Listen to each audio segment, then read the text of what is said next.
Hello everyone, welcome to my channel सियाबित हसो। Friends, आज हम एबीएम के मॉड्यूल डी में चैप्टर नंबर 32 का पार्ट 2 करने वाले हैं। तो ये चैप्टर है फ्रेंड्स आपका फ्रॉड एंड विजिलेंस के बारे में। और इस लेक्चर में हम देखेंगे कि कौन कौन से एरियाज़ हैं बैंक में जहाँ पर फ्रॉड जो है कमिट किए जाते हैं। जैसे डिपॉजिट होता है बैंक में, एडवांसेस होता है, ट्रांजेक्शन्स होती हैं, है ना, डेबिट कार्ड, क्रेडिट कार्ड, बहुत सारी चीज़ें होती हैं, यूपीआई। तो कौन कौन से एरिया हैं जहाँ पर फ्रॉड होता है। ओके, तो बात करते हैं areas in which frauds are committed in bank. The whole gamut of banking activities is prone to fraud. मतलब बैंकिंग की जितनी भी एक्टिविटीज़ हैं उनका जो पूरा का पूरा पोर्टला है वो उनमें सब में फ्रॉड हो सकता है। चाहे जो भी activity, current account fraud possible है, सेविंग अकाउंट फ्रॉड पॉसिबल है, एफडी फ्रॉड पॉसिबल है, लोन अकाउंट फ्रॉड पॉसिबल है, डेबिट कार्ड फ्रॉड पॉसिबल है, क्रेडिट कार्ड फ्रॉड पॉसिबल है। ओके, तो पूरे के पूरे बैंकिंग की एक्टिविटीज़ में फ्रॉड होने के पूरे चांसेस होते हैं। Fraudsters have devised innovative way of committing fraud on unsuspecting banking customer. और जो फ्रॉडस्टर्स हैं, जो फ्रॉड करते हैं, वो नए नए इनोवेटिव तरीके ढूंढ रहे हैं जिसकी सहायता से वो जो भोले भाले कस्टमर हैं, जो किसी के ऊपर डाउट नहीं करते हैं, उनको ठग रहे हैं, उनके साथ फ्रॉड कर रहे हैं। Some customers have defrauded bank to such an extent that seal existence of the bank is at stake. The case of Punjab and Maharashtra cooperative bank limited, PMC. बोल रहे हैं कि कुछ कस्टमर्स ने तो बैंकों के साथ इतने बड़े लेवल का फ्रॉड किया हुआ है कि बैंक का अस्तित्व मिटने की कगार पर आ जाता है, अस्तित्व स्टेक पर आ जाता है। जैसे पीएमसी पंजाब एवं महाराष्ट्र कोऑपरेटिव बैंक के साथ ऐसा हुआ था। कुल इनकी अगर पूंजी 10,000 करोड़ की थी तो उसमें से 6,000 करोड़ का लोन एक कस्टमर पर्टिकुलर एक कंपनी के पास था और वो पूरा का पूरा पैसा डूब हो गया। केवल बचे कितने, 4,000 करोड़ बचे। 60% पूंजी डूब जाए। आप अंदाज़ा लगाइए कि बैंक की क्या स्थिति होगी। That is level of fraud. Okay, unscrupulous staff member, insiders, ये भी फ्रॉड करने में सहयोग देते हैं या फ्रॉड करते हैं। जो मतलब फ्रॉड स्टाफ मेंबर फ्रॉड कर सकते हैं, इनसाइड के जो लोग होते हैं वो फ्रॉड कर देते हैं। जैसे एग्जांपल के लिए bearing bank limited United kingdom का ओल्डेस्ट मर्चेंट बैंक था। इसको उनके ही स्टाफ मेंबर निक लेसन ने जो है बैंकरप्ट करवा दिया, पूरा बैंक ही दिवाला हो गया। आप सोचिए जो है किस लेवल का फ्रॉड हो सकता है। Okay, through fraudulent unauthorised and speculative trade in derivative. तो इसने क्या किया था, निक ने क्या किया था, निक ने किया था फ्रॉडलेंट अनऑथराइज्ड ट्रांजेक्शन्स करी हुई थी, स्पेकुलेटिव ट्रेडिंग करी हुई थी डेरिवेटिव्स में। आप सोचिए कि बैंक का पैसा हो और उसको आप ट्रेडिंग में लगाएं। काफ़ी सारे फ्रॉड के केसेस हैं फ्रेंड्स। ओके, एग्जांपल मार्केट में बहुत है। जैसे एक आधी बार सुनने में आया है, पता नहीं सही है कि नहीं है, ब्रांच मैनेजर और उनके बेटे की साठगांठ थी। मान लीजिए ब्रांच में 60 लाख रुपए सुबह आते थे तो वो 60 लाख रुपए जो है शेयर मार्केट में लगा दिए जाते थे। शाम को 3 बजे तक वो पैसा खाली करके और फिर उससे ब्रांच की एक्टिविटी को निपटाया जाता था। लेकिन ये 60 लाख रुपए सुबह से लेकर के 3 बजे तक उनके बेटे के पास हुआ करता था और वो फ्रॉड संभव हो पाता था। दूसरा, अनस्क्रपलस स्टाफ मेंबर में इनसाइडर्स से जो चाय पिलाने वगैरह आते हैं, कई सारी ब्रांचेज हैं, कहना नहीं चाहिए, वहाँ पर वाकई जो जैसे जनरेटर चलाने वाला जो व्यक्ति है उसको सीबीएस की पूरी नॉलेज है। Even he can perform the day and. आप भी जानते हैं, मेरे ख्याल से मुलाकात हुई होगी कभी ना कभी ऐसे व्यक्तियों से। तो ये सब चीज़ें जो है फ्रॉड को बढ़ावा देती हैं। Banks operating in India reported fraud of 4.92 trillion. कितने की इकोनॉमी बनाने की कोशिश कर रहे हैं मोदी जी? मेरे ख्याल से 5 ट्रिलियन की इकोनॉमी की बात हो रही थी, है ना। आप सोचिए, लेकिन वो डॉलर में कह रहे हैं 5 ट्रिलियन की, और हमारी रुपए में 5 ट्रिलियन के आसपास जो है 31 मार्च 2021 तक फ्रॉड हो चुके हैं। आप अंदाज़ा लगा सकते हैं। Which represent nearly 4.5% of total bank credit. आप बताइए, जितना भी बैंक ने लोन दिया है उसका 4.5% के आसपास फ्रॉड में चला गया है। Okay, as per the reserve bank of India data. और ये आरटीआई एक्ट के थ्रू रिवील हुआ था। आरटीआई यानी राइट टू इन्फॉर्मेशन एक्ट में दायर किया गया था। तो पता चला, आरबीआई ने बताया कि टोटल जितना भी बैंक ने लोन दिया उसका 4.5% अब तक फ्रॉड के रूप में, और जो कि लगभग 5 ट्रिलियन रुपए के बराबर है, इतना फ्रॉड हो चुका है 31 मार्च 2021 तक। जो डेटा है वो ये भी शो करता है कि 90 बैंक और फाइनेंशियल इंस्टीट्यूशंस को मिला करके लगभग 45,613 केसेस हुए हैं लोन फ्रॉड के। यानी कि 45,613 केसेस ऐसे हैं जिनमें कस्टमर्स को लोन दिया गया और उन्होंने फ्रॉड किया है 31 मार्च 2021 तक। 90 बैंक और फाइनेंशियल इंस्टीट्यूशंस NBFC वगैरह इससे अफेक्टेड हैं। आप अंदाज़ा लगा सकते हैं कि फ्रॉड का लेवल क्या हो रखा है। Frauds can be categorise broadly on the basis of committed by staff और आउटसाइडर। अब फ्रॉड को आप जो है कैटेगराइज कर सकते हैं, 2 कैटेगरी में बांटिए। ऐसा है फ्रॉड जो स्टाफ मेंबर द्वारा किया गया है, ऐसा फ्रॉड जो आउटसाइडर द्वारा किया गया है। ब्रॉडली इसी 2 कैटेगरी में हम बांट सकते हैं। There is hardly any area of functional department which has escaped from the fraud. शायद ही कोई ऐसा एरिया होगा, ऐसा कोई डिपार्टमेंट होगा जहाँ पर फ्रॉड ना हुआ हो। बैंक में आप किसी भी डिपार्टमेंट का नाम लीजिए, फ्रॉड जो है ज़रूर हुआ होगा। Some such instances of fraud in various banking segments have been discussed here. ठीक है, तो कुछ इंस्टेंस मतलब कुछ ऐसी घटनाएं या कुछ ऐसी तथ्य यहाँ पर आपसे डिस्कस किए जा रहे हैं।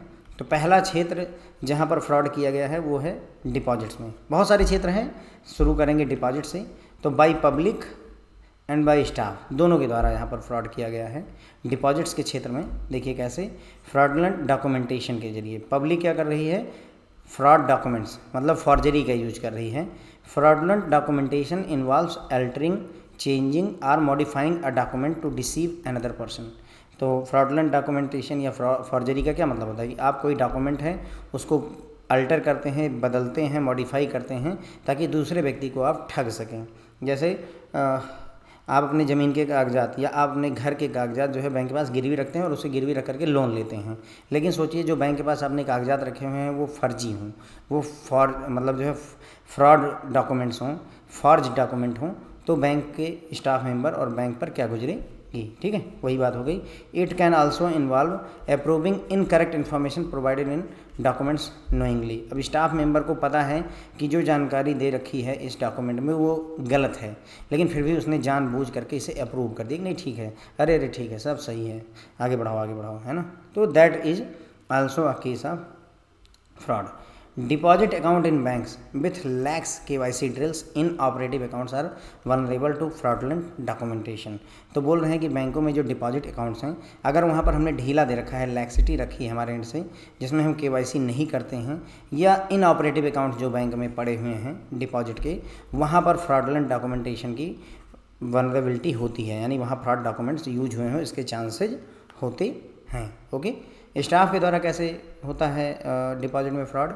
तो bank employ keep original FD, original fix deposit bank employ अपने पास रख लेता है, ठीक है, और फेक जो है फोटोकॉपी जो है FD की रिसिप्ट की कस्टमर को हैंड ओवर कर देता है। कस्टमर आया होगा 10 लाख की FD बनवाने, आपने 10 लाख रुपए की FD बनाई, ओरिजिनल डॉक्यूमेंट्स अपने पास रख लिए और फर्जी गलत अकाउंट नंबर, गलत FD नंबर और सही अमाउंट के साथ दूसरा दे दिया, एक फ़ोटोकॉपी टाइप का कस्टमर को दे दिया। कस्टमर चला गया, अब आपके पास आप चाहो तो भाई जो है इस FD को ब्रेक कर दो, इस FD को तोड़ दिया आपने, या इस FD पर OD इशू कर दी, लोन दे दिया। दोनों तरीके से फ्रॉड किया जा सकता है। मैं यहाँ किसी स्टाफ मेंबर को ब्लेम नहीं कर रहा हूँ, मैं आपको बस तरीके सिखा रहा हूँ सॉरी, तरीके बता रहा हूँ कि किन किन तरीक़ों से फ्रॉड किए जा रहे हैं, सिखा नहीं रहा हूँ। ओके, लेकिन फिर भी अब आप देखोगे इस पूरे लेक्चर में आपको पता चलेगा अच्छा इतनी ये भी पॉसिबल है फ्रॉड करने का। हो सकता है जैसे पहले आपको ना भी पता रहा हो फ्रॉड करने के तरीक़ों के बारे में, अब आपको अवेयरनेस होगी, इससे जो है आप फ्रॉड को रोक भी सकेंगे पहले से ज़्यादा। ये मतलब जनरल लाइफ के लिए एक अच्छा जो है चैप्टर है, मैं कहूँगा। They then misuse original FDs by forging signature, है ना, गलत सलत सिग्नेचर करेंगे, फॉर ग्रांटिंग फिसिटियस लोन, और उस पर लोन दे देंगे या फंड ही ट्रांसफ़र कर देंगे, मेच्योर कर देंगे उसको, जो भी कोई दूसरा अकाउंट खोला है फ्रॉडलेंटली वहाँ पर पैसा ट्रांसफ़र कर दिया, या FD ही ब्रेक कर दी, है ना। ये सारी चीज़ें करके जो है मतलब फ्रॉड किए जाते हैं। तो ये हो गई बात जो है फ्रेंड्स, किन किन एरियाज़ में फ्रॉड होते हैं बैंकों में। तो हमने देखा कि बैंक में जो भी एक्टिविटीज़ हैं, जो भी बैंक के एरियाज़ हैं, वो उन सभी में फ्रॉड होने के चांसेज होते हैं। और जो फ्रॉड करने वाले लोग हैं, फ्रॉडस्टर्स हैं, वो नए नए इनोवेटिव तरीके ढूंढ रहे हैं, फाइंड आउट कर रहे हैं, जिससे कि वो बैंक के कस्टमर्स को लूटते हैं, फ्रॉड करते हैं। ओके, कुछ कस्टमर कुछ कस्टमर भी काबिल हैं, ऐसा नहीं कि केवल फ्रॉड करने वाले, कुछ कस्टमर भी ऐसे काबिल हैं जिन्होंने बैंकों के साथ फ्रॉड कर दिया है। तो वही बोल रहे हैं कि कुछ कस्टमर ऐसे हैं जिन्होंने बैंकों के साथ इतने बड़े लेवल का फ्रॉड कर दिया है कि उस बैंक का अस्तित्व ही मिटने पर आ गया। जैसे एग्जाम्पल के लिए Punjab and Maharashtra cooperative bank का एक एग्जाम्पल मैंने आपको बताया। उसके बाद में कुछ ऐसे स्टाफ मेंबर्स होते हैं, ये अनस्क्रपलस मीन्स होता है फ्रेंड्स बेशर्म, निर्लज, है ना, निर्लज बेशर्म स्टाफ मेंबर्स या इनसाइडर जो लोग होते हैं वो भी फ्रॉड करते हैं। एग्जाम्पल यहाँ पर था बियरिंग बैंक लिमिटेड, जो कि यूके का पुराना मर्चेंट बैंक था। वहाँ पर निक लेसन नाम के व्यक्ति ने डेरिवेटिव्स में जो है अनअथराइज और स्पेकुलेटिव ट्रेड किया, यानी जितने अमाउंट का ट्रेड करना चाहिए था, बैंक ने अगर आपको जिम्मेदारी दे रखी है कि जो मतलब जो है बैंक का जितना टायर 1 कैपिटल है उसका मैक्सिमम 5% जो है आप शेयर मार्केट में इन्वेस्ट कर सकते हो। आप सोचिए कि शेयर मार्केट में इन्वेस्ट करने का जिम्मा आपके ऊपर है, तो 5% काहे के लिए 50% इन्वेस्ट कर देते हैं, कर सकते हैं भाई। अगर कोई गाइडलाइन ना हो या गाइडलाइन है भी हम फॉलो नहीं करना चाहते हैं तो 50% मैंने शेयर मार्केट में उठा करके लगा दिया, बैंक बर्बाद हो जाएगा अल्टीमेटली। वही बात यहाँ पर कह रहे हैं। फिर RTI के through reserve bank of India ने बताया है कि 31 मार्च 2021 तक लगभग जो है 5 ट्रिलियन रुपए का फ्रॉड हो चुका है, जो कि जितना भी लोन बैंक ने बांटा है उसका लगभग 4.5% के अराउंड में है। ठीक है। फिर ये भी है कि अब तक जो है 31 मार्च 2021 तक टोटल 45,613 यानी 45,613 ऐसे केसेस हैं जहां पर लोन में फ्रॉड हुआ है। और ऐसे केसेस जो है लगभग 90 बैंक और फाइनेंशियल इंस्टीट्यूशन को 90 फाइनेंशियल इंस्टीट्यूशंस को प्रभावित कर चुके हैं। फ्रॉड को ब्रॉडली अगर हम कैटेगराइज करें तो ये जो है committed by staff and committed by outsiders किया जा सकता है, और शायद ही कोई ऐसा डिपार्टमेंट है जहां पर फ्रॉड ना हुआ हो बैंक के साथ। अब उसमें पहला डिपार्टमेंट हमने पकड़ा डिपॉजिट्स के क्षेत्र में। तो डिपॉजिट में बाई पब्लिक जो है फ्रॉडलेंट डॉक्यूमेंट्स सबमिट करके, तो फ्रॉडलेंट डॉक्यूमेंटेशन का मतलब होता है कि आप किसी डॉक्यूमेंट को अल्टर करते हैं, चेंज करते हैं, मॉडिफाई करते हैं इस उद्देश्य से ताकि दूसरे व्यक्ति को ठगा जा सके। ओके। इसमें फ्रॉडलेंट डॉक्यूमेंटेशन में ही आपका ये भी आ जाएगा कि इनकरेक्ट इन्फॉर्मेशन जो है डॉक्यूमेंट में दे रखी है लेकिन आपने जानबूझ करके उसको अप्रूव कर दिया है। जैसे किसी व्यक्ति के मार्कशीट में वो फेल लिखा हुआ है, पर जब नौकरी देते समय आपने चेक किया, आपने नोइंगली उसे पास कर दिया कि नहीं ठीक है ये तो 12th पास है। That is a kind of fraudulent documentation. Okay. बाद में भले पता चले इसकी नौकरी चली जाए, बट उस समय आपने अपनी पावर का यूज करके उसे पास दिखा रखा है। ओके। डिपॉजिट अकाउंट्स जो भी बैंक में हैं, अगर हम KYC नहीं करते हैं, उनमें ढीला ढाली डालते हैं, तो वहाँ पर जो है फ्रॉडलेंट डॉक्यूमेंटेशन बढ़ने के चांसेस होते हैं। या जो इनऑपरेटिव अकाउंट है जिन्हें पिछले 5, 6 साल, 8 साल से किसी ने ऑपरेट ही नहीं किया है, हो सकता है उसे फ्रॉडलेंट डॉक्यूमेंट को यूज करके ओपन किया गया हो। स्टाफ मेंबर के द्वारा कैसे किया जाता है? तो स्टाफ मेंबर फ्रॉडलेंट डॉक्यूमेंटेशन से क्या यूज करते हैं, ओरिजिनल फिक्स FD की जो रिसिट है अपने पास रख लेते हैं, और फेक जो है फर्जी फोटोकॉपी FD रिसिट की कस्टमर को दे देते हैं। कस्टमर के जाने के बाद में फर्जी सिग्नेचर करके ओरिजिनल FD को आप ब्रेक कर सकते हैं। ओरिजिनल FD का पैसा ब्रेक करके किसी दूसरे अकाउंट में ट्रांसफ़र कर सकते हैं, या फिर जो है आप उसके ऊपर लोन भी सैंक्शन कर सकते हैं। तो ये तरीके हैं फ्रॉड के। एडवांसेस की बात करें लोन लेने में तो बात करते हैं, it is observe that large number of frauds are committed by unscrupulous borrowers including, जिसमें companies, partnership firm, proprietorship concern, उनके डायरेक्टर, पार्टनर, है ना, by various method including following. कौन कौन से मेथड वो यूज करते हैं? तो ये ऑब्जर्व किया गया है कि बहुत ज़्यादा फ्रॉड किए जाते हैं किसके द्वारा, मतलब बेशर्म बारोअर्स के द्वारा, जिसमें कंपनियां आती हैं, पार्टनरशिप फर्म आती हैं, प्रोप्राइटरशिप कंसर्न आता है, या उनके डायरेक्टर्स आते हैं, उनके पार्टनर्स आते हैं। वो लोग जो है फ्रॉड करते हैं यूजिंग डिफरेंट मेथड। कौन कौन से मेथड? जैसे fraudulent discount of instrument or kite flying in clearing effect. तो फ्रॉडलेंट डिस्काउंट ऑफ इंस्ट्रूमेंट मतलब कोई इंस्ट्रूमेंट है, जैसे मान लीजिए डिमांड ड्राफ्ट है, ठीक है, या कोई बिल ऑफ एक्सचेंज आपके पास आया हुआ है, वो 1 लाख रुपए का है, ठीक है, 1 लाख रुपए का। अब बैंक जो है क्या करते हैं, बिल ऑफ एक्सचेंज को डिस्काउंटिंग करते हैं। डिस्काउंटिंग करने का क्या मतलब होता है कि ये कस्टमर इसको 1 लाख रुपए किसी कस्टमर से मिलने थे, मान लीजिए A है और B है, ठीक है। अब A को 1 लाख रुपए मिलने हैं B से, लेकिन कब मिलने हैं? 6 महीने बाद, ठीक है। तो ए क्या करता है कि ये रसीद ले करके जाता है बैंक के पास और बैंक से कहता है कि तुम ऐसा करो कि मुझे डिस्काउंट करके 80,000 रुपये ही दे दो, ठीक है, 80,000 ही दे दो मुझे, और 6 महीने बाद तुम ऐसा करना, इस बी वाले कस्टमर से जो मुझे 1 लाख देना था वो तुम्हें 1 लाख रुपए दे देगा। तो भाई बिन बिन सिचुएशन है, ए को तुरंत के तुरंत 80,000 रुपये मिल गए बैंक से, और बैंक को जो है 6 महीने वेट करके 1 लाख रुपए मिल गए, 20,000 का इसको फ़ायदा हो गया। तो सबके लिए विन विन सिचुएशन रहती है। तो that is discounting of instrument, ठीक है। अब इसमें फ्रॉड क्या हो सकता है, कैसे हो सकता है भाई, ए बैंक के पास गया तो उसने 80,000 रुपये में डिस्काउंट करवाया या जो है 90,000 रुपये में डिस्काउंट करवाया, ये कौन डिसाइड करेगा? कोई ना कोई बैंक का स्टाफ मेंबर। अब अगर बैंक का स्टाफ मेंबर बोलता है कि यार ऐसा है ना कि मैं इसको जो है 70,000 में डिस्काउंट दिखा देता हूँ, ठीक है, कितने में? 70,000 में डिस्काउंटेड दिखा देता हूँ, जबकि एक्चुअल में 90,000 रुपये में 90,000 रुपये की वैल्यू का ये होगा, ठीक है। तो भाई 70,000 रुपये बैंक ने कस्टमर को पे कर देने हैं एक तरीके से, ठीक है।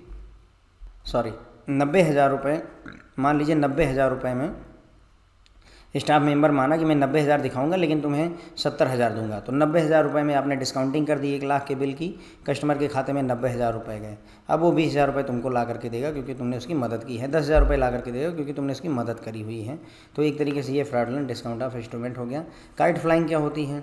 इन क्लियरिंग, क्लियरिंग मतलब जब चेक क्लियर होते हैं तो वहाँ पर काइट फ्लाइंग इफेक्ट यूज होता है। What is it? तो काइट फ्लाइंग होता है the practice of drawing cheque on deposits which are already committed, assuming that delay in clearing of check will allow time to replenish the account। मतलब मान लीजिए आपके bank में 6 लाख रुपए हैं, ठीक है, लेकिन आपने पहले से ही 5 लाख रुपए या 6 लाख रुपए के चेक काटे हुए हैं जो कि हो सकता है क्लियर हो जाएं या ना क्लियर हों, ठीक है।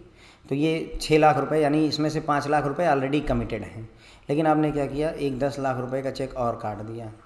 किस उम्मीद में कि भाई जब तक ये 10 लाख रुपए का चेक क्लियरिंग में लगेगा 3-4 दिन लग जाएंगे और 3-4 दिन में मेरे अकाउंट में 15-20 लाख रुपए और आने हैं, आ जाएंगे।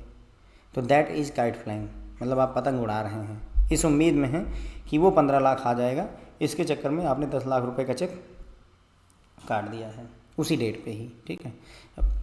फ्यूचर की डेट का चेक नहीं, उसी डेट का ही चेक काटा है इस उम्मीद में कि क्लियरिंग में डिले होगा तो उसका फ़ायदा मिल जाएगा, ठीक है। तो ये भी मतलब एक तरीके का फ्रॉड है, काइट फ्लाइंग। देखिए एक बात थोड़ा सा समझने का यहाँ पर प्रयास कीजिए फ्रॉड के बारे में। जैसे या फ्रॉड या स्कैम की बात अगर मैं करूँ तो अगर थोड़ा सा आपको याद होना 2G स्कैम हुआ था हमारे देश में। एक्चुअल में 2G स्कैम क्या होता है? देखिए ज़रूरी नहीं है कि इसमें हमेशा पैसे का इन्वॉल्वमेंट भी हो। यदि हमें पैसे का नुकसान हो रहा है फ्रेंड तो भी उसे स्कैम या फ्रॉड बोला जाता है। इसका क्या मतलब है? जैसे मान लीजिए कोई आपके पास में गोल्ड है, for example you have gold, ठीक है। अब गोल्ड आप मार्केट में बेचने के लिए जाते हैं, ओके। अब उस गोल्ड को नॉर्मली अभी मार्केट में 50,000 रुपये का गोल्ड बिक रहा है, लेकिन अगर आप उसको 20,000 रुपये में बेच कर आते हैं तो इसका मतलब आपने क्या किया? एक तरीके से 30,000 रुपये का नुकसान सह लिया।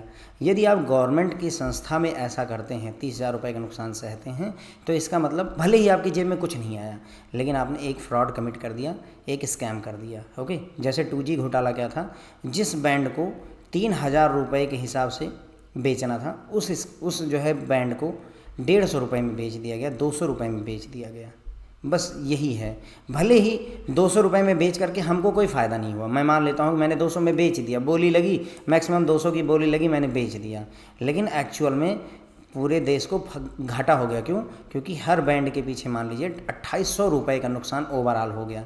जब CAG है ना, कंट्रोलर एंड ऑडिट जनरल ने ऑडिट करी तो उसने बताया कि भैया ये तो कौड़ियों के भाव बेच चुके हो, and that was 2G scam, 2G घोटाला, ओके। तो मेरा जो यहाँ कहने का भाव है वो ये है कि अब ज़रूरी नहीं कि यहाँ पर पैसे मिले हों। जैसे अभी रिसेंट का एग्जांपल है दिल्ली की लिकर पॉलिसी, दिल्ली की जो लिकर पॉलिसी है जिसमें मनीष सिसोदिया जो है जेल में है, वो भी ऐसे ही लेवल का फ्रॉड है। उसमें क्या हुआ है कि जो ये पॉलिसी लेकर आए हैं उससे जो है दिल्ली गवर्नमेंट को 1200 करोड़ रुपए का लॉस हुआ है। मैं बोलता हूँ कि एक पैसे भले ही दिल्ली सरकार की जेब में गए हों, जो मिनिस्टर हैं उनकी जेब में गए हों या ना गए हों, उससे मतलब नहीं है, लेकिन चूंकि लॉस हुआ दिल्ली गवर्नमेंट को, गवर्नमेंट ऑफ इंडिया को लॉस हुआ है, इसलिए इसको स्कैम या फ्रॉड कहा जाएगा। मैं जो यहाँ आपको समझाने की कोशिश कर रहा हूँ। जैसे आपके ये मैंने क्यों बताया, क्योंकि आप ये सोच रहे होगे ना कि सर वो उसी का खाता है, उसी व्यक्ति का खाता है, 15 लाख रुपए 4 दिन में उसको आने की उम्मीद है, तो उसने फ्रॉड कहाँ किया, है ना। वैलिड सी बात लग रही होगी भाई कि बंदे के खाते में 6 लाख रुपए थे, उसने 5 लाख का चेक काटा था, इसका मतलब 1 लाख रुपए अभी बचे थे, और वो 10 लाख का चेक और काट दिया। इसका मतलब कि उसे अगर उसके 2-4 दिन में खाते में 15 लाख रुपए और आ जाते हैं तो 3-4 दिन बाद ये चेक क्लियर हो जाएगा। तो मेरे हिसाब से तो कहीं मुझे फ्रॉड दिखता ही नहीं, कहीं कुछ गलत दिखता ही नहीं। काइट फ्लाइंग तो अच्छी चीज़ है भाई, हम भी करते हैं फ्रेंड्स, हम भी करते हैं, लेकिन कब करते हैं, हम फ्यूचर की डेट डालते हैं। मतलब कहने का मैं आज से 5 दिन बाद की ही डेट डालूंगा जब मेरे खाते में 15 लाख रुपए आ चुके होंगे, एश्योर्ड हो जाएगा। आज नहीं, आज की डेट नहीं डाल दूंगा कि ले जाओ तुम आज जमा कर दो, और अगर जो है डिले हुआ चेक क्लियर होने में तब तक 15 लाख रुपए आ जाएंगे। मेरी बात को आप समझ पाए मैं क्या कहना चाह रहा हूँ। ओके, तो ये होता है फ्रेंड जो है फ्रॉड का फंडा। ज़रूरी नहीं है कि एक्चुअल में कहीं आपको फ़ायदा हो रहा हो, आपको पैसे मिल रहे हों। अगर कहीं आपको लॉस भी हो रहा है, आपकी वजह से लॉस हो रहा है, तो that is also a fraud. Bank को लॉस हो जाए आपकी वजह से तो वो भी फ्रॉड में आएगा। Fraudulent removal of pledge stock, disposing of hypothecated stock without the bank's knowledge, inflating the value of stock in stock statement and drawing excess bank balance. तो चूँकि हम एडवांसेस की बात कर रहे हैं, तो जो भी आपने स्टॉक को प्लेज किया था या कोई स्टॉक को हाइपोथेकेट किया था बैंक के प्रति, उसको आपने छुड़वा लिया, रिमूव कर दिया। जैसे कार आपकी हाइपोथेकेटेड होती है बैंक से, राइट। कार को आप हाइपोथेकेट करते हैं, बैंक के पास गिरवी रखते हैं, लेकिन चलाते खुद रहते हैं, आपके पास ही रहती हैं। ओके, लेकिन अब इस कार को आप बेच दीजिए, बैंक को पता ही नहीं चले, बेच दीजिए, तो वो आपका एक तरीके से फ्रॉड हो गया। ओके, या फिर जो है जो आपका स्टॉक स्टेटमेंट है उसमें जो स्टॉक की वैल्यू है उसको आप बढ़ा करके दिखा दीजिए। यानी कि आपके पास में मान लीजिए 2 करोड़ के स्टॉक हैं, आप जो है उसकी वैल्यू बढ़ा करके 10 करोड़ दिखा देते हैं। अब अगर आपका 10 करोड़ का स्टॉक दिखेगा तो अल्टीमेटली बैंक जो है 80% अगर लोन करेगा तो आपको 8 करोड़ रुपए का लोन वो दे देगा। ओके, तो ये हो गया आपका फ्रॉड करने का, ये भी एक तरीका है। अडानी वाले केस में ये वाला फेस एप्लीकेबल है। जो जैसे इनके जो 20 रुपए के शेयर थे फ्रेंड्स ना अडानी ग्रुप के, वो मतलब उनका भाव इतना बढ़ा कि वो 900 रुपये के हो गए। ओके, अब 900 रुपये के भाव हो गए तो भाई बैंक तो 80% की अगर गाइडलाइन फॉलो करता है तो 80% जो है लोन आपको दे देगा। तो 900 करोड़ का 80% उन्होंने लोन दे दिया, लेकिन इस शेयर की एक्चुअल में वैल्यू 900 रुपये नहीं है। मार्केट में एक हाइप बना हुआ है जिसकी वजह से 900 रुपये है, एक्चुअल में हो सकता है ये 200-300 रुपये का हो। तो अब मान लीजिए 900 करोड़ का लगभग उसने 500 करोड़ का लोन दे दिया होगा बैंक ने, मैं मान लेता हूँ एग्जांपल के लिए, तो 500 करोड़ का लोन दे दिया है। और मार्केट में इसकी वैल्यू कितनी है शेयर की, एक्चुअल में जब आएगी औकात में 200 करोड़ की, तो बैंक का लॉस होगा कि नहीं होगा। तो ये है अडानी वाले केस में। आगे बढ़ते हैं। Diversion of funds outside the borrowing units, transferring fund to group company, मतलब और भी तरीके हैं जिनसे जो है लोन लेने वाले मतलब जो है फ्रॉड करते हैं। जैसे जो फंड आपने लिया है उसको अपनी यूनिट में लिया, मान लीजिए 10 करोड़ का लोन जो है ABC कंपनी के लिए लिया है, वो ABC कंपनी में न रख करके उसको आपने इन्वेस्ट कर दिया, कहीं और लगा दिया, XYZ कंपनी में पैसा वो ट्रांसफ़र कर दिया, या अपनी ग्रुप कंपनी में फ़ंड को ट्रांसफ़र कर दिया है।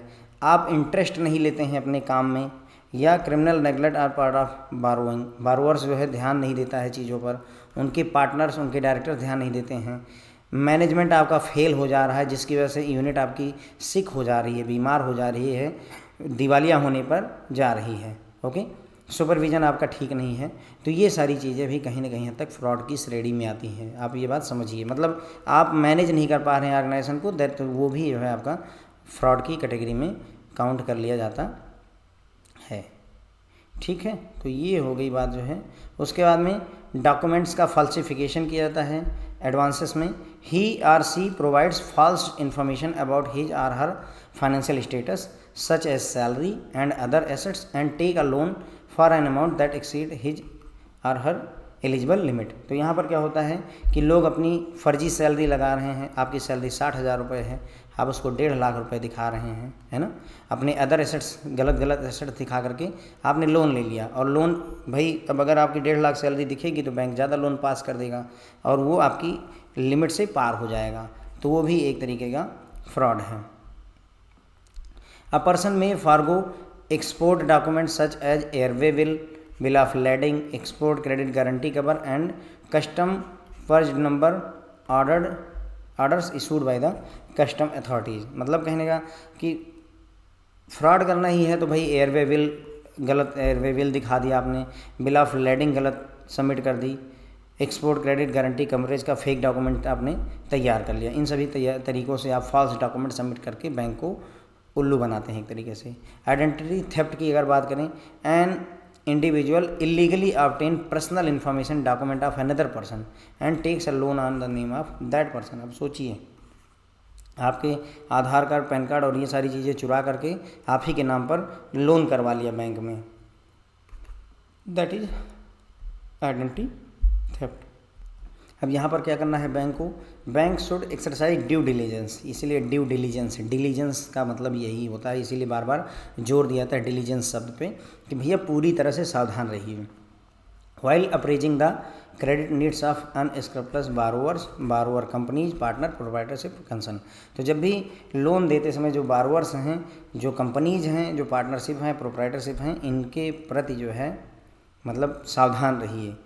एंड देयर डायरेक्टर्स, भाई उनके डायरेक्टर, पार्टनर और प्रोप्राइटर के प्रति भी, एज आल्सो देयर एसोसिएट, जिन्होंने बैंक को फ्रॉड किया हुआ है, जिन्होंने बैंक के साथ फ्रॉड किया उनके साथ सावधान रहिए। In addition to above borrower fraudsters third parties such as builders, warehouse, cold storage owner, motor vehicle, tractor dealer, travel agent and professional such as architect, valuer, chartered accountants, advocates are also to be held accountable if they have played a vital role in credit sanction disbursement or facilitated the preparation of the fraud। ठीक है, तो बोल रहे हैं कि अगर मान लीजिए कोई लोन हो गया, फ्रॉड वाला लोन हो गया, तो उसमें जो भी लोग जिम्मेदार हैं, जैसे कोई बिल्डर जिम्मेदार है, उसने गलत डॉक्यूमेंट दे दिया, वेयर हाउस या कोल्ड स्टोरेज का रिसिप्ट दे दी उसने, जबकि वेयर हाउस में कोई सामान नहीं रखा हुआ था, ट्रेवल एजेंट हैं या कोई ट्रैक्टर डीलर है, कोई मोटर व्हीकल डीलर है, इन लोगों ने गलत आपको जो है रिसिप्ट दे दी, तो या चार्टेड अकाउंटेंट का इन्वॉल्वमेंट है, आर्किटेक्ट है, अगर ये लोग जो है मतलब जो है इन्वॉल्व हैं उन सभी चीज़ों में, डॉक्यूमेंटेशन वगैरह में, तो इन सब को रिस्पॉन्सिबल बनाया जाना चाहिए और इनके प्रति जो है कार्रवाई की जाने की आवश्यकता होती है। ओके, तो ये हो गई बात जो है फ्रेंड्स एडवांसेस के क्षेत्र में कैसे कैसे फ्रॉड होते हैं।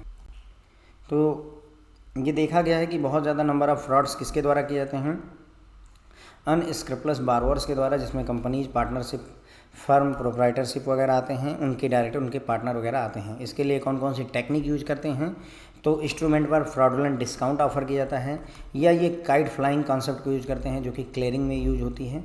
काइट फ्लाइंग में मैंने आपको बताया कि इस उम्मीद में कि हमारा अकाउंट जो है तब तक भर जाएगा, क्लियरिंग में डिले होने की वजह से तब तक मेरा अकाउंट रिप्लेनिश हो जाएगा, इसलिए मैं चेक वगैरह ड्रॉ कर देता हूँ ऐसे डिपॉजिट पर जो कि ऑलरेडी कहीं ना कहीं और कमिटेड हैं। ओके, उसके बाद में जो भी चीज़ें आपने बैंक में स्टॉक को प्लेज कर रखा है या कोई स्टॉक को हाइपोथेकेट कर रखा है तो उसको फ्रॉडुलेंटली रिमूव कर देना है ना, बिना बैंक की नॉलेज में लाए हुए, या फिर जो आपका स्टॉक स्टेटमेंट है उसमें स्टॉक की वैल्यू को बढ़ा चढ़ा करके दिखाना ताकि आप बैंक से एक्स्ट्रा पैसा ले सको, ये भी होता है। उसके अलावा जो भी डाइवर्जन होता है फंड का, मतलब जो भी आपने लोन दिया है उसको डाइवर्ट किया जा रहा है, बारोइंग यूनिट के अलावा उनकी ग्रुप ऑफ कंपनीज में सेंड किया जा रहा है, जो बारोअर है उसका इंटरेस्ट नहीं अपने बिजनेस में, ठीक है। उसके बाद में मैनेजरियल फेलियर हो रहा है जिसकी वजह से यूनिट सिक हो रही है, बीमार हो रही है, तो ये सभी चीज़ें जो है फ्रॉड की कैटेगरी में ली जाती हैं। उसके बाद में डॉक्यूमेंट, गलत डॉक्यूमेंट, फॉल्स डॉक्यूमेंट सबमिट कर दिए जाते हैं जिससे वो अपनी सैलरी वगैरह, अपने एसेट वगैरह ज़्यादा दिखा देते हैं और उसकी वजह से वो एक्सेस जो है जितना वो लोन ले सकते हैं उससे ज़्यादा का लोन ले लेते हैं। उसके अलावा व्यक्ति जो है मतलब हर तरीके के जो है डॉक्यूमेंट को यहाँ पर मतलब जो है फ्रॉड में ले आता है, फ्रॉडुलेंट डॉक्यूमेंट सबमिट करता है, चाहे वो एयरवे बिल हो, बिल ऑफ लैडिंग हो या फिर export credit of guarantee cover वगैरह, इन सभी चीज़ों को। जैसे हम लोग जो है कभी कभार टीए बिल वगैरह सबमिट कर देते हैं, है ना।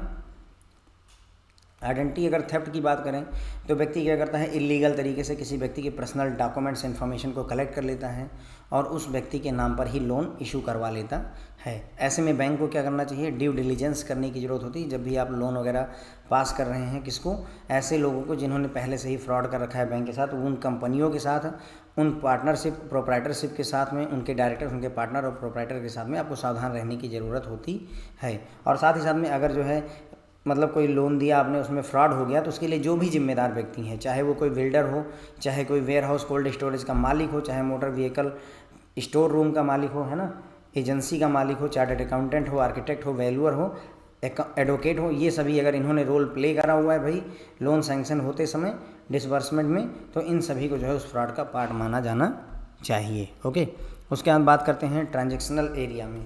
तो ट्रांजैक्शनल एरिया में भी फ्रॉड होते हैं, मतलब कहने का हमने देखा डिपॉजिट के एरिया में फ्रॉड, फिर हमने देखा एडवांसेस के एरिया में। अब जहाँ जहाँ ट्रांजैक्शंस होती हैं वहाँ वहाँ पर भी फ्रॉड होते हैं। जैसे counterfeit or fake cheque that look too good to be true are being used in growing number of fraudulent schemes including cheque overpayment scheme scam, internet auction scam, secret shopper scam. तो बोल रहे हैं कि जाली या fake जो है check use किए जा रहे हैं, जो कि एकदम ओरिजिनल जैसे लगते हैं। इनके केसेस बहुत ज़्यादा बढ़ते जा रहे हैं, डिफरेंट फ्रॉडलेंट स्कीम में इनको यूज किया जा रहा है। एक मूवी है हॉलीवुड की, catch me if you can, है ना, वो लियोनार्डो डी कैप्रियो की है, अगर आपने देखी हो, खूब जो है इस चीज़ का तगड़ा यूज किया है व्यक्ति ने। अब इसमें चेक ओवर पेमेंट स्कैम क्या होता है? चेक ओवर पेमेंट स्कैम ये होता है, मान लीजिए ए ने 5 लाख रुपए का चेक जो है बी को दे दिया, ठीक है। अब बी ने क्या किया, कितने का चेक दिया इसको? 5 लाख रुपए का। तो जब पेमेंट करी ए ने, तो 5 लाख ना करके उसने 7 लाख रुपए का पेमेंट कर दी बी को। करना कितना था? 5 ही लाख रुपए करना था। तो 2 लाख किसके पास आ गए? बी के पास एक्स्ट्रा आ गए। तो अब क्या बोलेगा ए कि यार 2 लाख रुपए तुम्हें गलती से एक्स्ट्रा भेज दिए, तुम इसको हमें वापस कर दो। इस मेथड को यूज करके चेक ओवर पेमेंट स्कैम किया जाता है। अब इसमें स्कैम कहाँ हुआ मुझे भी थोड़ा बहुत समझ में नहीं आया है, पर यही है इसका मॉडस ऑपरेंडी, यही है। इंटरनेट ऑक्शन स्कैम क्या होता है? इंटरनेट ऑक्शन स्कैम होता है फ्रेंड, जैसे आप ईबे वगैरह या किसी वेबसाइट पर जाते हैं और वहाँ पर देखते हैं कि जो है मतलब कोई चीज़ जो है सेल हो रही है, ठीक है। या मान लीजिए कोई वेबसाइट आपने खोली, वहाँ पर पता चला कि जो है एक घर नीलाम हो रहा है जिसकी कीमत जो है 60 लाख रुपए है, जिसमें आपको एडवांस 2 लाख जमा करना पड़ेगा। आपको लगा सब कुछ जेन्युइन है, आपने 2 लाख रुपए जमा कर दिए। कभी वो सेल होगी ही नहीं, कभी वो ऑक्शन होगा ही नहीं। यदि ऑक्शन हो भी गया तो कभी आपको फिजिकल पोजीशन नहीं मिलेगा। That is internet auction scam. Auction मतलब बोली होता है ना, नीलामी होता है। सीक्रेट शॉपर स्कैम क्या होता है भाई? सीक्रेट शॉपर स्कैम ये बहुत ही अलग तरीके का स्कैम है। आपको मतलब ख़रीदारी करनी है किसी व्यक्ति के लिए, जैसे मैं हूँ, मैंने आपसे कहा कि आपको मेरे लिए ख़रीदारी करनी, पर किसी को बताना नहीं, आप मेरे सीक्रेट शॉपर होंगे। तो इसमें क्या फ़ायदा हुआ मुझे? तो मतलब आप सोच रहे होंगे सर इसमें मुझे क्या फ़ायदा हुआ? भाई ठीक है, मैं शॉपिंग करूँगा। अब मैं क्या करता हूँ कि आपको मैंने बोला कि ऐसा करो कि मैं तुम्हें जो है 5,000 रुपये का चेक भेज रहा हूँ, ठीक है। चलो 5,000 रुपये का चेक मेरे पास आ गया, मैंने उसको बैंक में कैश करवाया और उसके बाद मैंने कहा कि ये सामान खरीद करके मुझे कोरियर कर दो। आपने वो सारे सामान मुझे खरीद दिए और वापस कर दिए। इसी तरीके से लगभग 3-4 बार किया। अगली बार मैंने 50,000 का आपको चेक दिया, अगली बार 1 लाख रुपये का चेक दिया। चेक जा रहे हैं और आप जो है उसे शॉपिंग करके मुझे वापस कर रहे हो। तो अभी तक तो सब कुछ ठीक लग रहा है, कोई दिक्कत नहीं है, तो सब कुछ अथेंटिक है। प्रॉब्लम अब शुरू होगी कब? जब अगली बार मैंने आपको ना 2 लाख रुपये का चेक भेजा, ठीक है, मैंने आपको भेजा और आपने उसे क्लियरिंग में लगा दिया। भाई पहले चेक लगाते थे, क्लियरिंग में निकलने में 3-4 दिन का समय लगता था। मैंने बोला ना यार कि थोड़ा सा अर्जेंसी है मुझे, ऐसा करो कि जब तक ये चेक क्लियर हो रहा है ना, तब तक तुम मेरे लिए शॉपिंग वगैरह कर करके मुझे दे दो, ठीक है। इसमें जैसे ये 5,000 रुपये या 50,000 रुपये का जब चेक भेजते थे, तो शॉपिंग जो है 4,500 रुपये की या 45,000 रुपये या 48,000 रुपये की ही होती थी। 1,000-2,000 रुपये उस व्यक्ति को भी बचता था। क्यों? तभी तो तुम सीक्रेट शॉपर बनोगे, कुछ ना कुछ बचेगा, नहीं तो तुम पागल थोड़ी ना होगे। मतलब मैंने 50,000 भेजे, तुमने चुपचाप से शॉपिंग करी और मुझे भेज दिया, है ना। That is not going to happen. कोई नहीं करेगा, सब होशियार हैं इस संसार में।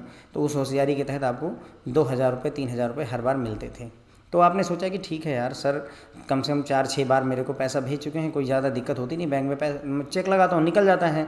आपने क्या किया कि ठीक है चलो अपने पास जो पैसे हैं उससे उठा करके आपने शॉपिंग करी और मुझे सारा सामान शिफ्ट कर दिया। बहुत बढ़िया काम आपने कर दिया है। अब क्या होगा जो है हफ्ते भर बीत जाएगा और आपके खाते में पैसे नहीं आएंगे। क्यों? क्योंकि मैंने उस खाते में पैसे रखे ही नहीं है 2 लाख रुपये, तो आएंगे कहाँ से? और इस तरह से आप मेरे सीक्रेट शॉपर स्कैम का पार्ट बन गए, आपके साथ ठगी हो गई, 2 लाख रुपए आपके चले आए। सोचिए आप, मतलब इस लेवल पर खेल हो सकता है। विश्वास नहीं होता ना? मुझे भी नहीं पता जब मैंने पढ़ा था, बट सीरियसली क्या क्या दिमाग लगा रखा है लोगों ने भाई जो है। सबसे पहली ज़रूरत होती है फ्रेंड्स जो है ट्रस्ट, है ना, मेरे ख्याल सबसे पहले आपको विश्वास जीतना होता है। Unsuspecting sellers get stuck when scammers pass off bogus corporate और पर्सनल चेक। अब कोई ख़रीदारी करने आया हुआ है, उसने दुकानदार को जो है 50,000 रुपये का चेक दे दिया, वो कभी क्लियर ही नहीं हो रहा है, बोगस चेक दे करके भाग गया है, काम ख़त्म हो गया। तो ये भी एक तरीके का फ्रॉड है। और देखिए, mobile banking application being mapped to an incorrect mobile number. मतलब कहने का कि जैसे मेरा जो मोबाइल नंबर है 9494 है ना, ये मेरे अकाउंट में ना पढ़ करके कोई आप अपना मोबाइल नंबर डलवा लीजिए। अब आपने अगर अपना मोबाइल नंबर मेरे अकाउंट में डाल दिया तो भैया UPI और OTP सब कुछ तो तुम्हारा हो गया, मेरा दिवालिया निकल जाना है। तो वही बोल रहे हैं, for bank customer who do not use mobile bank.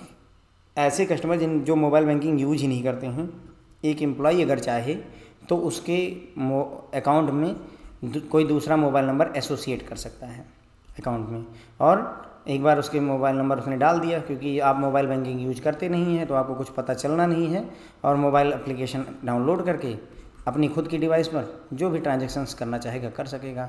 Customers account is compromise हो जाएगा उस एसोसिएट द्वारा जो भी एम्प्लॉई है। लेकिन अब यहाँ मैंने आपको बता नहीं कि फ्रॉड दो तरीके के हैं, या तो बाहरी कोई करेगा या तो स्टाफ मेंबर करेगा। भाई यहाँ मैं किसी स्टाफ मेंबर को ब्लेम नहीं कर रहा हूँ, हम सब अपनी ईमानदारी से ज़िंदगी जीना चाहते हैं, बट फिर भी अगर कभी कुछ ऐसा हुआ हो तो इसी वजह से ये बातें कही ही जा रही हैं। Okay, he or she does not get any notification about the same. समझ गए? तो मतलब मोबाइल बैंकिंग एप्लीकेशन को रॉन्ग नंबर से जो है जोड़ दिया गया है। क्रिएटिंग फेक और non existence user on the mobile financial service platform. मतलब एक ऐसा फेक और नॉन एग्जिस्टिंग यूजर आप अपने बना लीजिए CBS में ही। देखिए कैसे ये होगा। Most of the bank appoint third party vendor to develop a mobile application to be integrated with their core banking system. तो मतलब ज़्यादातर बैंक क्या करते हैं, थर्ड पार्टी वेंडर को अपॉइंट करते हैं ताकि वो उनके लिए मोबाइल एप्लीकेशन को डेवलप कर सकें, और वो मोबाइल एप्लीकेशन बैंक के कोर बैंकिंग से जुड़ा हुआ होता है। भाई कोर बैंकिंग से नहीं जुड़ा हुआ होगा तो मोबाइल एप्लीकेशन में आप कैसे देखोगे कि आपके अकाउंट में बैलेंस कितना है। द वेंडर में क्रिएट टू अनअथराइज्ड यूजर। अब यहाँ पर वेंडर को पास पावर है तो वो क्या करेगा, 2 अनअथराइज्ड यूजर बना देगा with rights to initiate and verify transaction. यानी कि एक TM क्रिएट करेगा और एक TM वेरीफाई करेगा। ऐसे 2 यूजर वो चाहे तो बना दे। कौन? वेंडर बनाएगा। यहाँ कोई कस्टमर नहीं कराएगा। कौन सा वेंडर? जिस थर्ड पार्टी वेंडर को बैंक ने अपॉइंट कर रखा है अपना मोबाइल एप्लीकेशन डेवलप करने के लिए, वही कर पाएगा। सबके बस की बात नहीं है। Transfer fund from the organisation to his associates wallet thereby stealing money from the bank. अब क्या होगा कि भैया जो है एसोसिएट के वॉलेट में पैसा ट्रांसफ़र हो गया, क्योंकि मेकर और चेकर दोनों अगर आ गए, मतलब जो है यूजर बन गए, तो वो उठा करके पैसा ट्रांसफ़र करते रहेंगे। उसके बाद में सिम क्लोनिंग होती है। Fraudsters get access to SIM detail of the victim and clone it to get access to account through UPI in their mobile. SIM को ही क्लोन कर दिया जाता है। जैसी सिम आपकी है एग्जैक्टली वैसी ही सिम बना दी जाती है, क्लोन कर लिया जाता है। जैसे आपका डेबिट कार्ड क्लोन किया जाता है, तो सिम क्लोन हो गई आपकी, तो भाई OTP आने लगेगा उस वाली सिम पे, जब आने लगेगा तो UPI चल जाएगा। तो सिम क्लोनिंग भी जो है फ्रॉड के मतलब जो है तरीक़ों में से आती है। सिम स्वैप का कॉन्सेप्ट यूज होता है। सिम स्वैप कैसे यूज होता है, आपकी सिम चलती रहेगी, उसको बंद करवा करके दूसरी सिम अपने लिए इशू करवा लेना, ये है। Fraudsters pose an executive of the service provider and provide an offer for upgrading SIM to 4G। इसमें क्या है, जो व्यक्ति आपके साथ फ्रॉड करना चाहता है वो आपको बोलेगा कि मैं जो है सर एयरटेल की तरफ से या रिलायंस जियो की तरफ से आया हुआ हूँ और मैं आपकी सिम को जो है फ्री में 4G में कन्वर्ट कर दूँगा। बस आपको क्या करेंगे, they provide 20 digit number printed on new SIM to victim and ask it to send SMS to the service provider for activation. तो वो एक जो है नई सिम पर जो 20 डिजिट का नंबर छपा हुआ होगा उसको बोलेंगे कि ये नंबर आप SMS कर दो अपने पुरानी सिम से सर्विस प्रोवाइडर के पास में। उससे क्या होगा, सिम कार्ड जो है डीएक्टिवेट हो जाएगा आपका और नया सिम जो है फ्रॉडस्टर एक्टिवेट कर लेगा। अब एक बार उसने एक्टिवेट कर लिया तो जो भी डिफरेंट ट्रांजेक्शन है वो हो जाएंगे, क्योंकि सारे OTP वगैरह जो नई वाली सिम है उसी के थ्रू रूट होगी, उसी में आएगी। ओके, तो मतलब आप देख रहे हो ना फ्रॉड का लेवल कैसा बढ़ता जा रहा है। सिम क्लोनिंग हो रही है, सिम स्वैपिंग हो रही है, unauthorised deduction from the wallet of the customer, customer के वॉलेट से आप अनअथराइज डिडक्शंस कर दे रहे हैं। Specially a dormant and infrequent customer account, ऐसा अकाउंट जो या तो नहीं यूज होता है या कभी कभार यूज होता है, उन कस्टमर्स के साथ ही होगा। जो रेगुलर हैं वो तो देखते ही रहेंगे, लेकिन जिनका डॉर्मेंट अकाउंट है, पता चला 2 साल से यूज ही नहीं किया है वॉलेट को, तो उनके साथ ही होता है। Employees of the mobile wallet service provider may misuse the balance stored in the wallet of customer by making unauthorised deductions. तो जो मोबाइल वॉलेट सर्विस प्रोवाइडर हैं उनके एम्प्लॉय यदि चाहें तो अनअथराइज डिडक्शंस कर सकते हैं आपके वॉलेट से, ठीक है। अनअथराइज रहेगा, अथराइज नहीं रहेगा भाई। Moreover in case of mishappening to a customer, किसी वजह से किसी कस्टमर की डेथ हो जाती है जिसके पास कोई नॉमिनेशन फैसिलिटी नहीं है अगर उसके अकाउंट में, तो उस कस्टमर के अकाउंट में जो भी बैलेंस रहता है उसके फैमिली मेम्बर्स के पास नहीं जाता है बल्कि उसी वॉलेट में रह जाता है, और जिसे अल्टीमेटली जो है ये मतलब फ्रॉडस्टर्स के लिए लो हैंगिंग फ्रूट हो जाता है। मतलब जो एकदम नीचे लटका हुआ है फ्रूट जो है, फल, आप आराम से तोड़ लीजिए, ये वाली स्थिति होती है। ओके, तो ये हो गई बात जो है कि कैसे वॉलेट से फ्रॉड हो रहा है। Failure to conduct proper due diligence of merchant, यदि आप मर्चेंट का प्रॉपर ड्यू डिलीजेंस ना करें, ये ना कन्फर्म कर पाएँ कि जो मर्चेंट है वो सही है या नहीं है, बैंक यदि ना कर पाए तो भी फ्रॉड होता है। किसके साथ? कस्टमर के साथ होगा।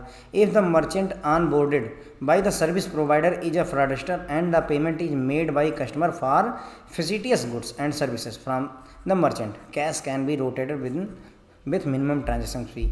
मतलब सोचिए, ऑनलाइन आपने कोई परचेजिंग करी और वहाँ पर जो है QR कोड वगैरह आपने स्कैन करके पेमेंट कर दिया, लेकिन पता चला वो प्रोडक्ट जो है कभी आया ही नहीं, कभी डिलीवरी ही नहीं हुई, क्योंकि वो फिक्शनल है, फिजिटियस है, काल्पनिक गुड्स और सर्विस आपने ले रखी है। तो मर्चेंट अगर जो है सही है या नहीं है, इसको चेक करना बैंक की जिम्मेदारी होती है।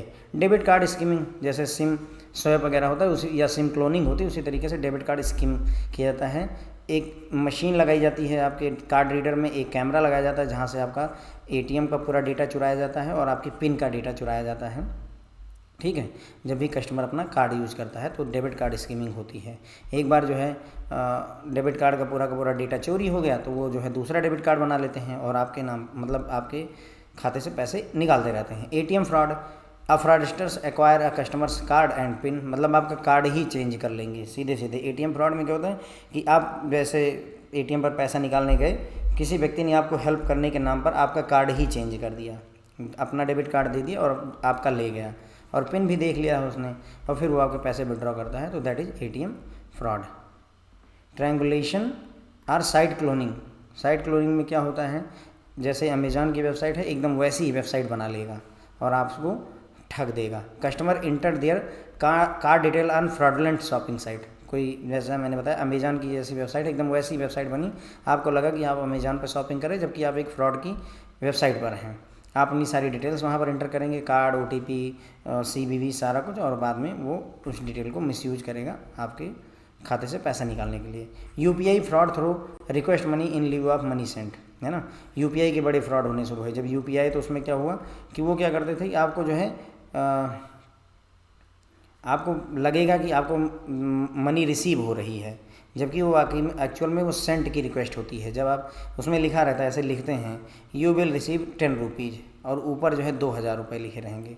जब आप उस पर क्लिक कर दोगे तो मतलब पिन डाल दोगे अपना, तो पता चलेगा 2000 रुपये आपके खाते से चले गए। बहुत सारे तरीके आ गए हैं जो है जिनकी सहायता से अभी कस्टमर को फ्रॉड किया जा रहा है।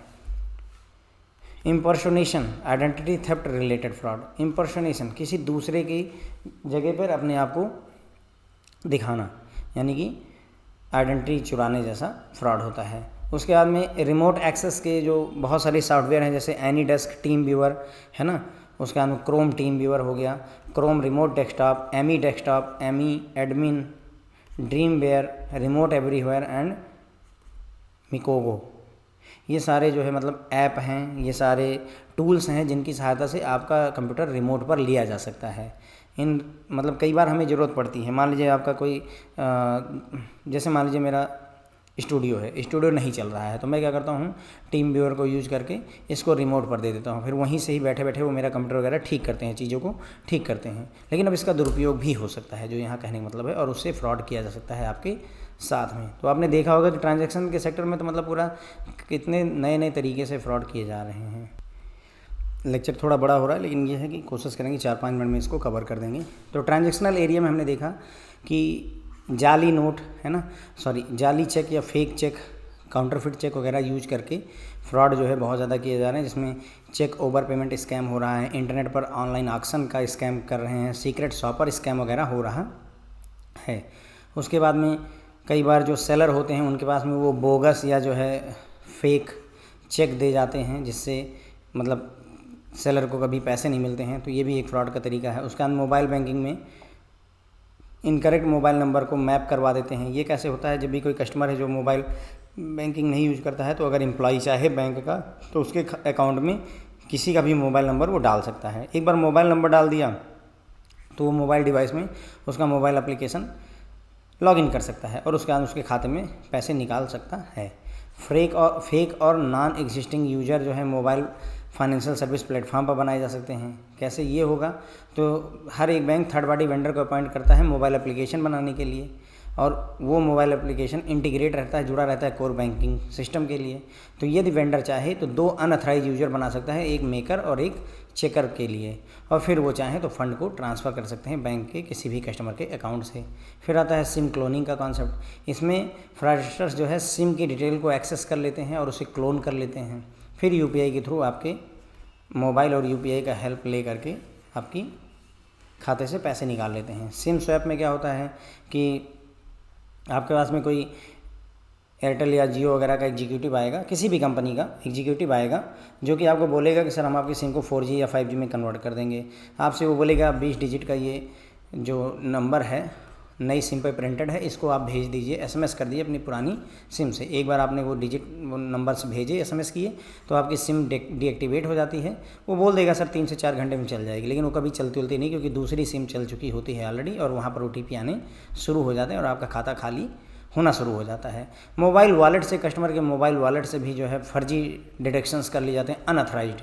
चूँकि ये प्राइवेट कंपनी है, mobile wallet service provider private company होती है, तो अगर उसका एम्प्लॉय चाहे तो अनऑथराइज, बैंकों में तो नहीं होता है, लेकिन मोबाइल कंपनियां अनऑथराइज डिडक्शंस कर देती हैं, वो भी हो सकता है। या किसी कस्टमर की डेथ वगैरह हो जाती है किसी वजह से, जिसमें नॉमिनेशन फैसिलिटी वगैरह अगर नहीं है, तो कस्टमर के अकाउंट में जो भी पैसा होता है उनकी फैमिली मेम्बर्स को ना मिल करके बल्कि वॉलेट में ही पड़ा रहता है, और वो अल्टीमेटली जो है फ्रॉडस्टर उसको यूज कर लेते हैं।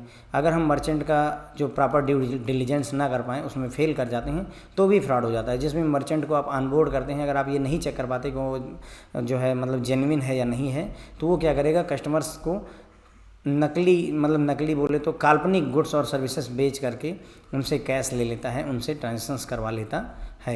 डेबिट कार्ड स्कीमिंग में आपकी जो ATM मशीन होती है, उसमें कार्ड रीडर में कोई ना कोई स्कैमर डिवाइस लगा दी जाती है, एक कैमरा लगा दिया जिससे पिन पता चल जाता है, और ये डिवाइस जो है जो कार्ड रीडर में लगी होती है वो पूरी की पूरी जो है ATM आपके डेबिट कार्ड का पूरा डेटा रीड करके एक नया कार्ड बना देती है। ओके, तो डेबिट कार्ड स्कीमिंग से भी फ्रॉड होता है। ATM फ्रॉड होते हैं, आपका जो कार्ड है, ATM कार्ड, डेबिट कार्ड है, उसको ही कस्टमर जो है दूसरा कोई ले लेता है, अपना कार्ड देगा, आप बदले में आप अपना कार्ड जो है उसको दे दोगे। ओके, ये खास करके शुरू के समय में बहुत हुआ, जब लोगों को ATM चलाना नहीं आता था तो दूसरे से हेल्प मांगते थे, जब वो हेल्प मांगते थे तो दूसरा व्यक्ति उनका कार्ड ही चेंज कर दिया करता था। साइट क्लोनिंग वगैरह में भी लोगों के साथ फ्रॉड होते हैं। जैसे कस्टमर, आपको लगता है कि आप सही शॉपिंग साइट पर हो, लेकिन आप एक फ्रॉड साइट पर होते हैं जहाँ पर अपनी सारी डिटेल्स एंटर कर देते हैं और फिर आपके साथ में फ्रॉड हो जाता है। UPI फ्रॉड होते हैं। UPI में भी बहुत तरीके के फ्रॉड हुए हैं। सबसे ज़बरदस्त वाला था कि मनी वो रिक्वेस्ट किया करते थे, है ना, और आपको लगता था कि वो जो है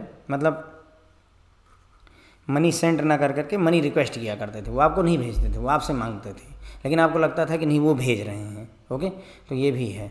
उसके बाद में इम्पर्सोनेशन किसी दूसरे की जगह अपने आप को प्रेजेंट करना, आइडेंटिटी थेफ्ट रिलेटेड फ्रॉड होता है। उसके बाद में बहुत सारे रिमोट एक्सेस के जो है सॉफ्टवेयर अवेलेबल हैं, जैसे एनीडेस्क, टीम व्यूअर वगैरह, ठीक है, Ammyy desk, Ammyy Admin, Chrome Remote Desktop, Dreamware, remote everywhere, Mikogo, है ना, ये सारे जो है आपके ऐप हैं या फिर कहिए वेबसाइट्स हैं, जिनकी सहायता से आप रिमोट पर जो है रिमोट से एक्सेस कर सकते हैं। एक कंप्यूटर को, दुनिया के किसी भी कंप्यूटर को रिमोटली एक्सेस किया जा सकता है। इनके थ्रू भी फ्रॉड किए जाते हैं फ्रेंड्स। ओके, टीम व्यूअर वगैरह इंस्टॉल करके फ्रॉड किए गए हैं। मेरे एक जानने वाले रिश्तेदार के साथ ही हुआ है। उन्होंने उनके मोबाइल में बोला कि जो है टीम व्यूअर आप इंस्टॉल कर लीजिए, किसी वजह अमेज़ॉन वगैरह से शॉपिंग करी हुई थी, तो उन्होंने बुक परचेज करनी थी। जो बुक उन्होंने ख़रीदी वो गलती से जो है किंडल एडिशन खरीदनी थी प्रिंटेड कॉपी, ठीक है। तो उन्होंने क्या किया कि जो है अमेज़ॉन से रिक्वेस्ट करी कि जो है इसको मेरे पैसे रिम्बर्स कर दिए जाएँ, मतलब कि ऑर्डर कैंसिल कर दिया। रिम्बर्समेंट में 7 दिन से ज़्यादा हो गया, पैसे लौटे नहीं। तो ऑनलाइन उन्होंने सर्च किया उस जिस बैंक में उनका अकाउंट है उसके टोल फ्री नंबर को, उसमें जो नंबर उसने दिखाया गूगल ने उस पर कॉल कर दिया। उस व्यक्ति ने कहा कोई नहीं मैम, एकदम चिंता फ्री रहिए, आपका पैसा मैं तुरंत दिलवाता हूँ, एक काम करिए टीम व्यूअर जो है ऐप डाउनलोड कर लीजिए। इन्होंने डाउनलोड कर दिया, उसके बाद जो भी कोड वगैरह मांगा उसने दे दिया इन्होंने, और उसके बाद इनका पूरा का पूरा फ़ोन ही हैक कर लिया फ्रेंड्स एक तरीके से।